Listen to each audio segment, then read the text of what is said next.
Good morning दोस्तों। आज जो हम लोग क्लास डिस्कस करने जा रहे हैं वो है प्रीपोजिशन के बारे में। प्रीपोजिशन को एकदम बेसिक से लेकर एडवांस तक समझने की कोशिश करेंगे और कॉन्सेप्चुअली अप्रोच करने की कोशिश करेंगे इसको। ओके, तो आइए सबसे पहले ये समझ लेते हैं कि प्रीपोजिशन होता क्या है। देखिए, प्रीपोजिशन को अगर आप डेफिनेशन वाइज समझिएगा तो प्रीपोजिशन वो लफ्ज़ है जो किसी नाउन या प्रोनाउन से पहले आता है। ठीक है, एग्जाम्पल प्रीपोजिशन का जो फेमस एग्जाम्पल है to, from, with, before etcetera. Okay, तो अभी हम लोग पहले समझेंगे कि कुछ ऐसे वर्ब जिसके बाद प्रीपोजिशन नहीं आता है। ठीक है, तो उसको समझने की कोशिश करते हैं पहले।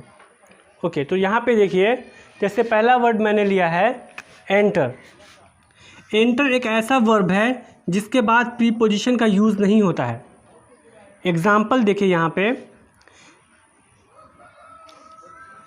He entered in the examination hall. Okay, दूसरा देखिए यहाँ पे, he entered the examination hall. आप दोनों सेंटेंस को देखिए, आपको कौन सा सही लग रहा है। He entered in the examination hall, अगर हम हिंदी वाइज समझेंगे कि वो एग्जामिनेशन हॉल में दाखिल हुआ तो ये सही लग रहा है। ओके, लेकिन ये गलत है, क्योंकि एंटर्ड के बाद, एंटर्ड एक ऐसा वर्ब है जिसके बाद कोई प्रीपोजिशन नहीं आता है। यानी यहाँ पे जो इन प्रीपोजिशन लग रहा है ना, ये इन नहीं आएगा। एंटर्ड एक ऐसा वर्ब है जिसके बाद कोई प्रीपोजिशन नहीं आता है।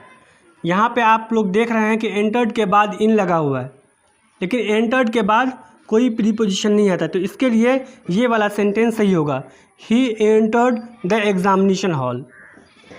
ओके, चलो कोई और दूसरा वर्ब देखते हैं, उसको समझते हैं। यहाँ पे दूसरा वर्ब लिया मैंने रिटर्न। रिटर्न भी एक ऐसा वर्ब है जिसके बाद कोई प्रीपोजिशन यूज़ नहीं होता है।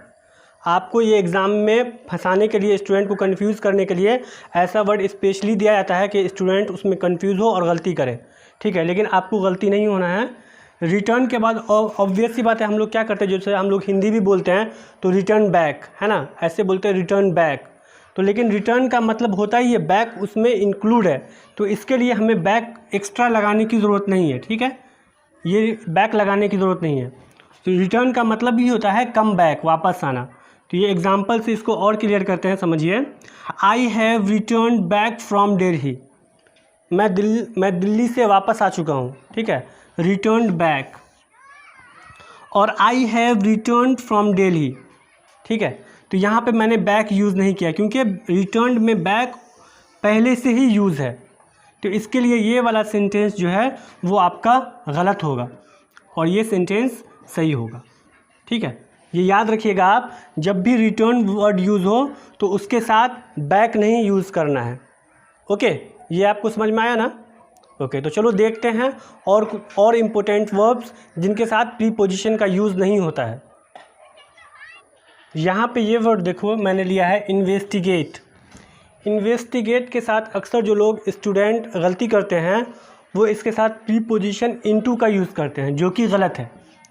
और हम लोगों के ज़बान पे भी ये अटा हुआ है कि इन्वेस्टिगेट इनटू, मतलब हम लोग जो हिंदी भी यूज़ करते हैं ना, तो इनटू तो लगता है कि ऐसा कि आएगा ही आएगा, ऐसा लगता है कि इनटू तो आना चाहिए इसमें, लेकिन ये ग्रामेटिकली रॉन्ग हो जाएगा आपका सेंटेंस। ओके, तो देखते हैं इसको। इन्वेस्टिगेट मीन्स होता है इंक्वायरी इनटू, यानी कि छानबीन करना, उसके बारे में जांच पड़ताल करना। ओके, तो उसमें इनटू शामिल ही है पहले से, तो अलग से इनटू लगाने की ज़रूरत नहीं है। एग्जाम्पल देखिए और आपको समझ में आएगा। The NCB investigating into the case of Aryan Khan. The NCB investigating into the case of Aryan Khan. Investigating के बाद मैंने आपको बताया है कि कोई भी प्रीपोजिशन नहीं आता है। ओके, तो यहाँ पे जैसे मैंने इनटू लगा दिया, जैसे हम लोग को हिंदी में जचता है, नहीं यार, इन्वेस्टिगेशन में छानबीन करना और के आर्यन के केस में तो इनटू तो आना चाहिए, लेकिन यहाँ पे ये ग्रामेटिकली रॉन्ग हो जाएगा। ठीक है, आपका सही सेंटेंस क्या होगा, the NCB investigating the case of Aryan Khan.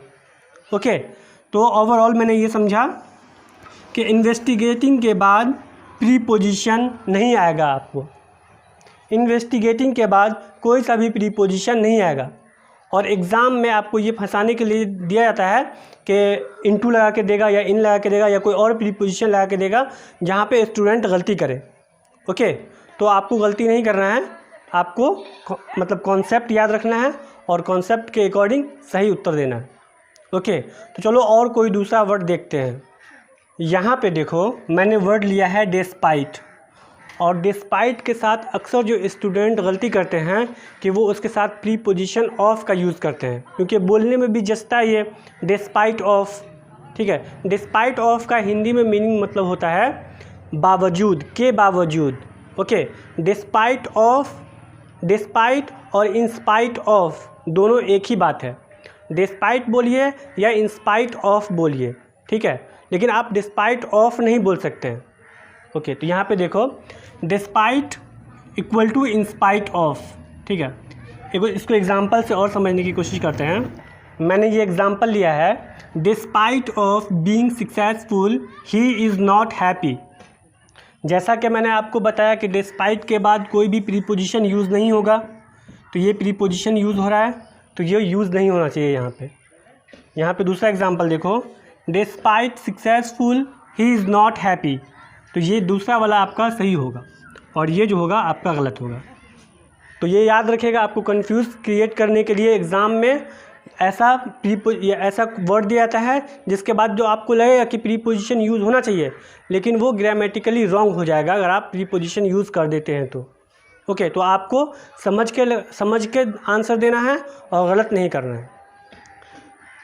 ठीक है, तो यहाँ पे डिस्पाइट के बाद ऑफ यूज़ नहीं होगा। ये क्लियर हुआ आपको?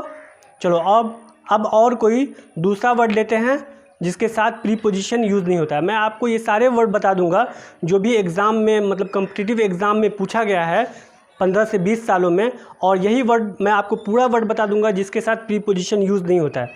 तो आप याद रखिएगा, तो इससे आपको कन्फ्यूज़न क्रिएट नहीं होने वाला है। ओके, तो चलो देखते हैं कोई दूसरा वर्ड। इस वर्ड को देखिए, डिस्कस। डिस्कस का मतलब क्या होता है? चर्चा करना या उस पर बातचीत करना। ठीक है, तो डिस्कस, देखिए डिस्कस के बाद क्या यूज़ जो मिस्टेक करते हैं और कॉमन मिस्टेक जो होता है वो आता है अबाउट का। अबाउट यूज़ कर देते हैं डिस्कस के बाद, जो कि ग्रामेटिकली रॉन्ग हो जाएगा आपका। ठीक है, डिस्कस में अबाउट इंक्लूड है, किसी चीज़ के बारे में जो आप डिस्कस करते हैं वो अबाउट पहले से ही डिस्कस में इंक्लूड है, तो इसलिए अलग से अबाउट लगाने की ज़रूरत नहीं है। एग्जाम्पल देखिए, I am discussing about my future with my friend. I am discussing about my future with my friend. ये तो लगता भी है कि अबाउट तो आना चाहिए यहाँ पे, क्योंकि हम लोग हिंदी में बोलते तो अब किसी चीज़ के बारे में तो डिस्कस करेंगे तो अबाउट आना चाहिए, लेकिन ये ग्रामेटिकली रॉन्ग हो जाएगा आपका। ओके, तो इस डिस्कस के बाद आप लोग याद रखिएगा कि डिस्कस के बाद कोई भी प्रीपोजिशन यूज़ नहीं होगा। डिस्कस के बाद जस्ट आपका एडजेक्टिव आएगा जो माई है, उसके बाद जो भी ऑब्जेक्ट आएगा वो ऑब्जेक्ट आएगा। ओके, यहाँ पे इसका करेक्ट आंसर देखिए, I am discussing my future with my friend, तो ये वाला ऑप्शन आपका सही हो जाएगा, ये आपका रॉन्ग होगा। ठीक है, ओवरऑल ये मैंने ये समझा कि डिस्कस के बाद प्रीपोजिशन यूज़ नहीं होगा। ओके, आप लोग ये याद रखिएगा। ठीक है, और अभी एक और दूसरा वर्ड लेते हैं और उसके बारे में जानेंगे, फिर हम लोग प्रीपोजिशन का जो कॉमन प्रीपोजिशन होता है उसके बारे में डिस्कस करेंगे। ओके, यहाँ पे ये वर्ड देखो, अटैक। अटैक का मतलब होता है हमला करना। ठीक है, और हम लोग हिंदी में सोचेंगे तो किसी पर हमला करते हैं तो ऑन तो आना चाहिए, ठीक है ना, तो लेकिन ये ऑन अटैक के बाद कोई भी प्रीपोजिशन नहीं आता है। ओके, तो ये ऑन का यूज़ गलत हो जाएगा, लेकिन हमें क्या